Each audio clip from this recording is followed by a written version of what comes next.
বেকারত্বের শঙ্কায় ভুগছেন সুন্দরবনের বাগেরহাটের শরণখোলার 10,000 জেলে। মাছ ধরা একমাত্র পেশা হলেও বছরে প্রায় 5 মাসের মাছ ধরায় নিষেধাজ্ঞা, অভয়ারণ্য জটিলতা ও বনদস্যুর উপদ্রবে জীবিকার এই সংকটের মুখোমুখি জেলেরা। পেশা টিকিয়ে রাখতে অভয়ারণ্য এলাকা কমিয়ে কমপক্ষে 50 ভাগ করা এবং মাছ ধরা নিষেধাজ্ঞা 3 মাসে কমিয়ে আনা সহ বনদস্যুদের অপতৎপরতা বন্ধে প্রশাসনের কার্যকর ভূমিকা রাখার দাবি উঠেছে। সুন্দরবন ব্যবস্থাপনা কমিটির রেঞ্জ সদস্যরা বলেছেন, জেলেরা জীবিকা সংকটে পড়লেও সরকারি বাধ্যবাধকতার কারণে তাদের করার কিছুই নেই।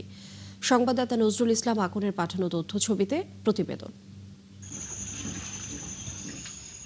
কালার এক্সপার্ট এবং ডার্ক স্যাপ সমৃদ্ধ অরিক্স অ্যাডভান্স ডিটারজেন্ট পাউডার, আপনার লন্ড্রি এক্সপার্ট। একদিকে বছরে প্রায় 5 মাসের নিষেধাজ্ঞা মাছ ধরায়, অন্যদিকে মাছ ধরার সময়ে বনদস্যুর উপদ্রব। তার উপর সুন্দরবনের প্রায় 85 ভাগ অভয়ারণ্য ঘোষণা হয়েছে। এতে সংকুচিত হয়ে পড়েছে মাছ ধরার এলাকা। সব মিলিয়ে পূর্ব সুন্দরবন সংলগ্ন শরণখোলার জেলেদের জীবন দুর্বিষহ। একসময় বনের কাঠ কেটে মধু সংগ্রহ করে এবং মাছ ধরে জীবিকা নির্বাহ চললেও সরকারের সুন্দরবন সুরক্ষা বিষয়ক কর্মপরিকল্পনার কারণে 2 দশক ধরে সব ধরনের কাঠ কাটার পারমিট বন্ধ ঘোষণা করা হয়। তখন থেকে কেবল মাছ ধরেই চলে জীবন। এদিকে নতুন করে পূর্ব সুন্দরবনের 85 ভাগ অভয়ারণ্য ঘোষণা করায় জেলেদের জন্য ছোট হয়ে এসেছে মাছ ধরার এলাকা। এছাড়া বনে মাছ ধরতে গেলে মুক্তিপণের দাবিতে বনদস্যুদের জেলেদের উপর অত্যাচার ও অপহরণ নিয়মিত হয়ে দাঁড়িয়েছে বলছেন মৎস্যজীবীরা। প্রজনন বৃদ্ধির জন্য বছরে জুন আগস্ট সুন্দরবনে মাছ ধরার উপর নিষেধাজ্ঞা জারি হয়। কাঁকড়ার প্রজনন মৌসুমে আরও 2 মাস সব ধরনের মাছ ধরা বন্ধ থাকে।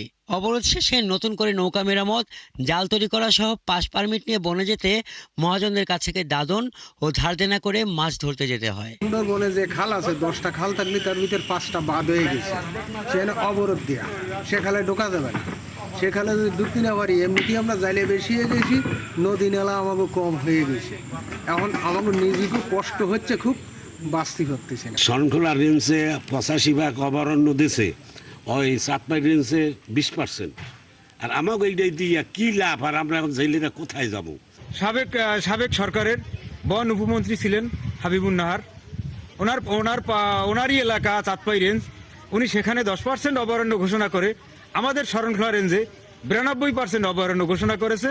মানুষ বাড়ছে, জায়গা কমছে, এভাবে যদি দিন দিন অভয়ারণ্য ঘোষণা করে তাহলে মানুষ না খাইয়ে মরে যাবে। নিষেধাজ্ঞা ও অভয়ারণ্য জটিলতায় বন তীরবর্তী এলাকার মৎস্যজীবীদের মাছ ধরার সুযোগ কমে আসায় জীবিকা সংকটে পড়ার পরিস্থিতি তৈরি হলেও সরকারি নিয়ম কানুনে তাদের কিছুই করার নেই বলছেন সুন্দরবনের রেঞ্জ কর্মকর্তারা। আমাদের শরণখোলার 85 ভাগ অভয়ারণ্য থাকার কারণে আমরা মাত্র 15% জায়গাতে জেলেদের মাছ ধরার সুযোগ দিতে পারি।